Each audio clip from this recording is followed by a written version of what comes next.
During a typical 30-year mortgage, we end up paying more in interest to banks than our initial mortgage amount. That's why financial gurus like Dave Ramsey have been advising people to pay off their mortgages and even buy a house in cash for decades. As much as I respect Dave's opinion, today I want to show you how math proves that paying off your mortgage early could be the biggest financial mistake of your life. Let's look at Jim, Dwight, Michael, and Stanley and the 4 ways they decide to deal with their mortgages. To have a fair comparison, we are going to assume that all of them are 35 with the aim to retire at 65 and bought identical houses for $700,000 with 20% as a down payment, leaving them with a mortgage of $560,000. They were able to get this mortgage at 6.5% a year, fixed for 30 years. After paying just over $3,500 a month in their mortgage payments, they realized that they had $1,000 left over in their budget every month. And that's why they are pondering the question of whether to pay off the mortgage or not. Mortgage payments are structured in a way that the majority of the payment at the beginning of the loan goes toward interest. Jim understands how these payments work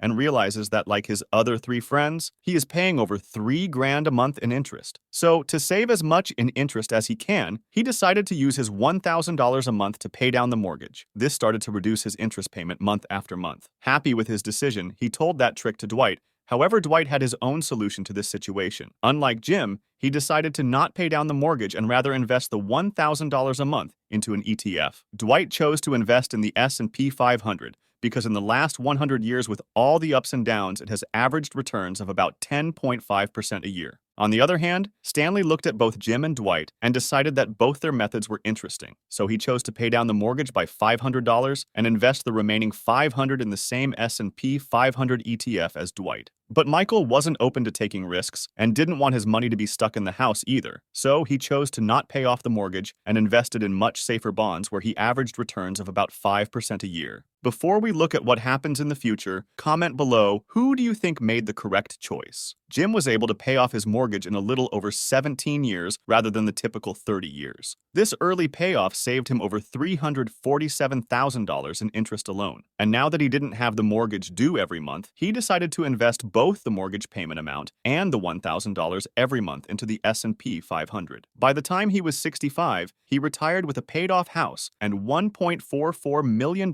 invested in the market, making him around $151,000 every year. Dwight paid off the mortgage in the full 30 years, costing him $715,000 in interest. But because he started investing 30 years ago, his portfolio grew to a massive $2.29 million, making him $240,000 every year. He paid a lot in interest, but still retired with $2.29 million and the paid-off property. Stanley stuck to his plan of doing a combination of both, meaning he paid off the mortgage early in 21 years and 6 months, saving him $235,000 in interest. And like Jim, he decided to invest the mortgage payment amount and the extra $1,000 into the stock market as soon as he paid off the mortgage, and his consistent investment took his nest egg to be valued at $1.79 million, making him $188,000 a year. Our risk-averse friend Michael paid off the property in the full 30 years as Jim, but due to the limited returns of the bond market, was only able to grow his portfolio to $818,000, which still is quite significant. Financially, Dwight saw the biggest increase in net worth based on that one choice he made 30 years ago with having $500,000 more than the second highest net worth of Stanley. But keep in mind